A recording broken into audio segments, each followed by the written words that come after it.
ikut pacar kalian gitu. Mau nantinya di Belanda nikah atau nggak nikah, tetap tinggal bersama. Pemerintah Belanda tuh sangat santuy. Kamu mau skip ujian ONA itu bisa, dengan syarat hanyalah kamu harus punya pekerjaan.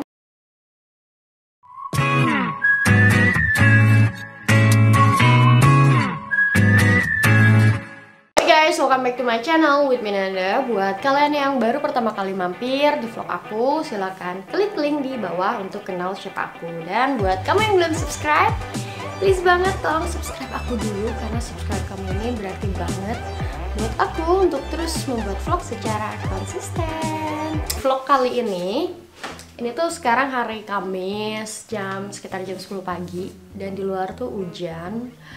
Aduh, pokoknya cuacanya nggak banget deh, seharian ini bakalan hujan, mendung, nggak ada matahari, dan suhu di luar tuh -2. Harusnya jadi salju ya, tapi mungkin karena masih agak terlalu hangat untuk jadi salju, jadi jadinya hujan gitu, dan it's not nice.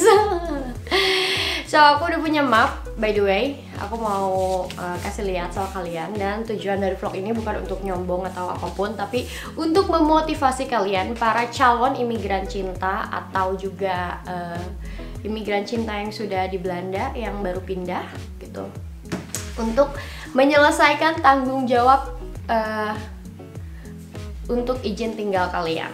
Jadi kalau kalian pikir tinggal di Belanda itu gampang, teman-teman, oh punya suami orang Belanda, oh punya pacar orang Belanda, jadi kalian tuh sebelum menikah resmi pun sudah bisa pindah ke Belanda ya, ikut pacar kalian gitu. Mau nantinya di Belanda nikah atau nggak nikah, tetap tinggal bersama, it's okay. Pemerintah Belanda tuh sangat santuy untuk masalah hubungan, selama hubungannya memang serius dan syarat-syaratnya meyakinkan gitu, untuk mendatangkan partner dari luar Uni Eropa ke Belanda gitu.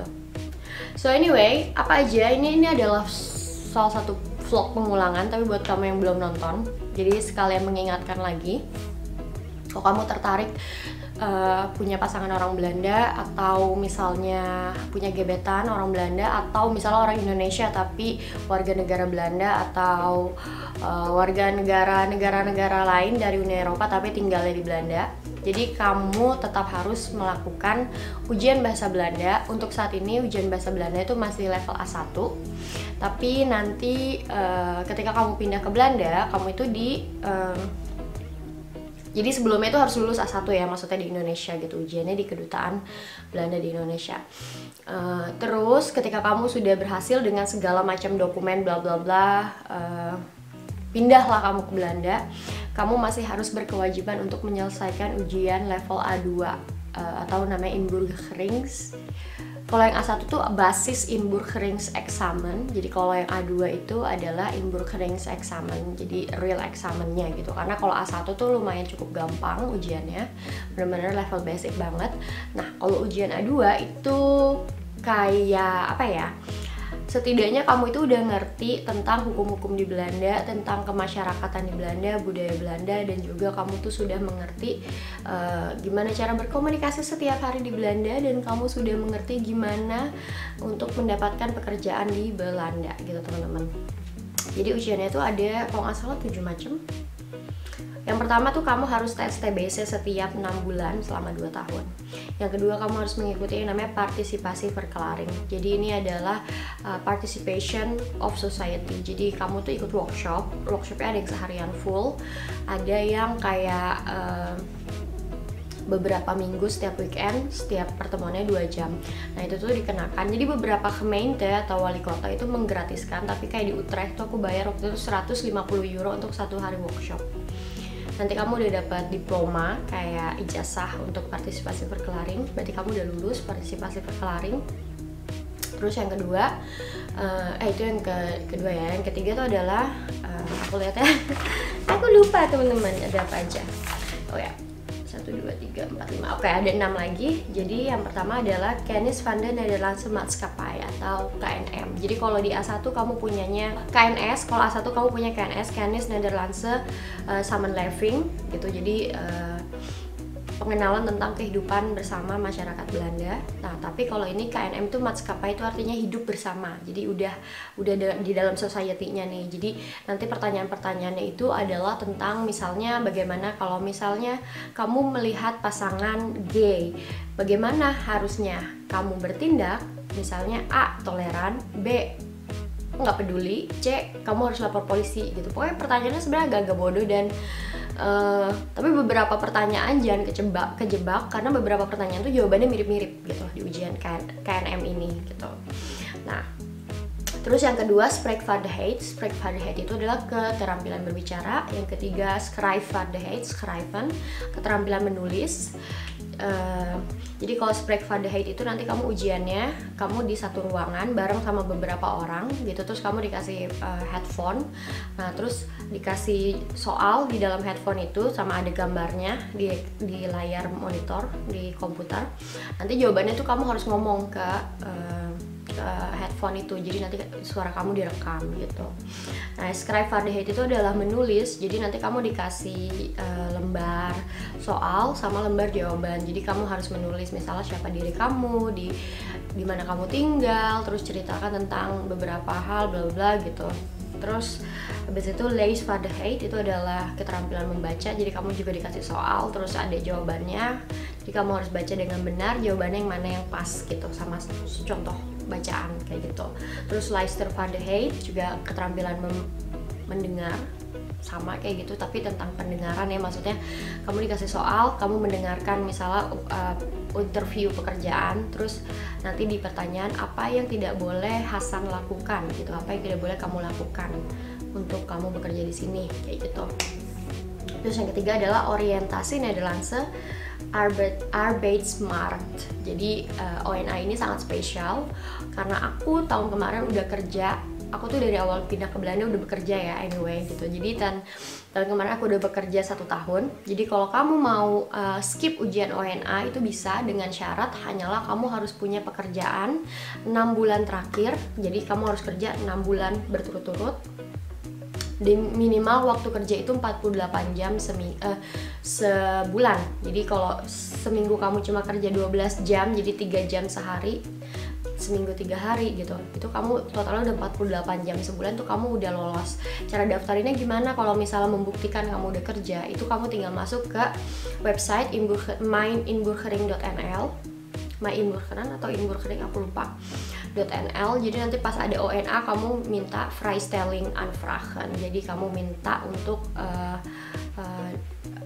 free untuk ONA. Nah, nanti yang duo atau Departemen Pendidikan Belanda lakukan adalah untuk ngecek dari nomor BSN number kamu, dari nomor ID card kamu, KTP Belanda kamu, dicek apa benar nih kamu memang udah kerja. Ketahuannya gimana?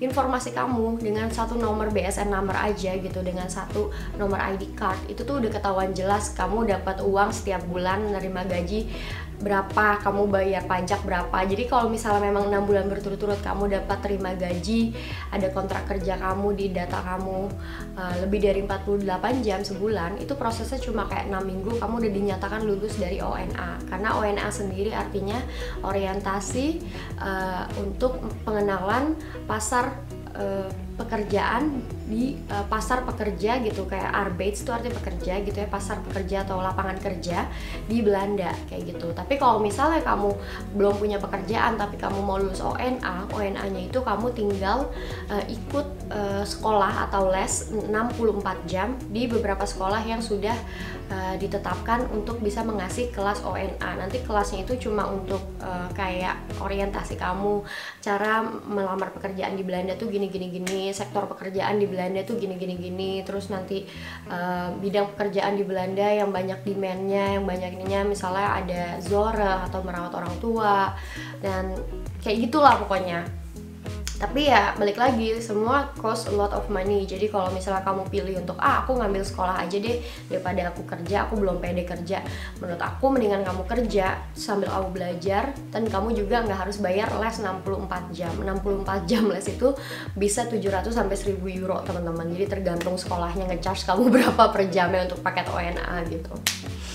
Nah, di sini anyway, jadi ada namanya inburgerings diploma atau diploma kalau aku sudah lulus ujian kemasyarakatan. Oke, aku lahir di Bandung. Nah, dibilang het met goed gevallen, het inburgeringsexamen afgelegd. Jadi dibilang tuh kayak Nanda Gita Nurazari lahir di Bandung, bla bla, Indonesia, sudah mengikuti dengan baik ujian kemasyarakatan. Nah, het inburgeringsexamen bedoeld in artikel 7. Jadi inburgeringsexamen itu sudah ada di 7 artikel. I used to lead on the day, bla bla. Pokoknya dengan hukum bla bla segala macem gitu. Yang ditetapkan dari tanggal 31 Desember 2012. Jadi aku sudah lulus eksamen parts. Jadi partisipasi verklaring traject, kennis van Nederlandse maatschappij, spreekvaardigheid, schrijfvaardigheid, leesvaardigheid, oriëntasie Nederlandse arbeidsmarkt, luistervaardigheid. Nah, itu aku udah dinyatakan lulus dari tanggal 28 November 2019. Jadi ini ada tanda tangannya. Nah, terus ini ada nilainya. Jadi kayak ijazah, kita juga ada nilainya gitu ya, teman-teman. Jadi di sini nilainya semua. Jadi yang 8, 9, 10, 10. NVT itu artinya freestyling ya.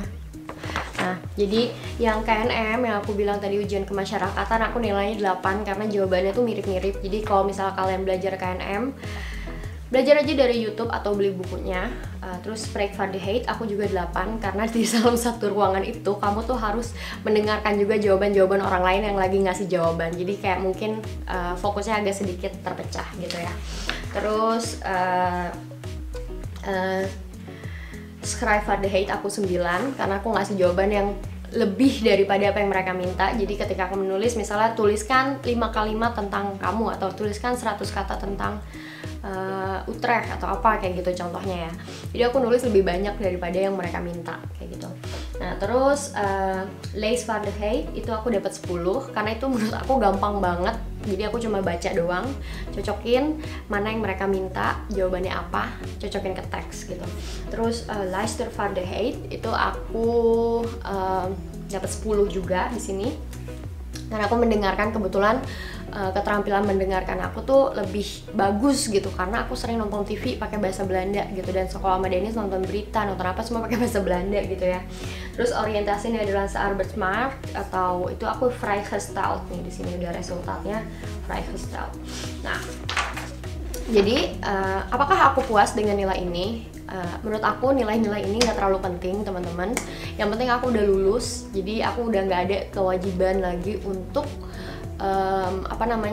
untuk ujian-ujian masalah izin tinggal aku di Belanda. Jadi izin tinggal aku udah aman untuk 5 tahun ke depan gitu. Jadi nanti nggak tahu di tahun ketiga atau tahun kelima aku udah bisa minta untuk perpanjangan visa aku untuk 5 tahun lagi, dan aku bisa minta yang udah onbepaalde tijd atau unlimited tijd. Kalau sekarang itu kan aku masih unlimited, KTP Belanda aku masih 5 tahun gitu, dan syaratnya untuk aku tetap bisa tinggal di Belanda atau menetap di Belanda itu aku harus stay di Belanda selama minimal 6 bulan. Jadi kalau aku ke Indonesia lebih dari 6 bulan, KTP Belanda aku dicabut. Tapi katanya kalau misalnya aku udah udah punya yang unlimited time, jadi yang KTP Belanda aku untuk selamanya gitu, itu aku bisa tinggal di luar Belanda sampai maksimal 1 tahun. Jadi bayangin kalau misalnya di masa depan aku pengen bolak-balik ke Indonesia atau aku punya bisnis di Indonesia, jadi aku bisa punya waktu yang lebih banyak untuk pulang ke Indonesia, walaupun aku nggak tahu itu kapan gitu teman-teman. Nah, buat kalian yang lagi mau menghadapi ujian A2, jadi kalian harus benar-benar fokus untuk belajar. Kalian harus targetkan berapa jam dalam seminggu kamu harus belajar gitu. Kalau bisa kamu ikut sekolah di sekolah taalschool ya, atau sekolah bahasa Belanda gitu. Tapi yang aku kurang suka untuk mengikuti sekolah itu adalah waktu itu kan aku memang sambil kerja, jadi perasaanku tuh kayak berat banget antara kerja juga dan sekolah juga gitu teman-teman. Dan karena aku tinggal di kota besar dan di Utrecht itu banyak banget pengungsi-pengungsi dari Timur Tengah, dari Afrika gitu ya. Jadi menurut aku sekolah dengan para pengungsi itu beda banget dengan sekolah sesama kayak imigran cinta kayak aku atau orang-orang yang memang diharuskan atau datang bukan karena pengungsi gitu, karena mentality mereka itu beda banget sama kita gitu, dan mereka juga dapat uang tunjangan, sekolah gratis dan segala macam gitu. Menurut aku tuh kayak kurang fair aja gitu. Jadi ya gitulah ya, aku nggak enak kalau ngomongin di sini. So anyway, jadi kalau misalnya kamu mau belajar, pokoknya pelajari bukunya, terus belajar dari YouTube, itu banyak banget soal-soal latihan, atau belajar dari websitenya. Terus juga kamu bisa mungkin kalau misalnya kamu nggak pede sekolah yang sekolah bahasa Belanda di Belanda gitu, kamu juga bisa Skype dengan guru bahasa Belanda kamu di Indonesia, jadi kamu tetap bayar seperti private kayak gitu, karena dulu aku melakukan hal itu sebelum aku akhirnya masuk ke sekolah Belanda gitu. Jadi intinya sih nggak susah selama kamu mau berusaha gitu. Yang penting kamu mau berusaha dan kamu konsisten untuk belajar berapa jam dalam seminggu kayak gitu. Semangat terus buat para imigran cinta, aku yakin kamu bisa. Kalau kalian ada pertanyaan bisa taruh di bawah atau bisa DM aku di Instagram. I see you guys in my next video. Bye, that's it.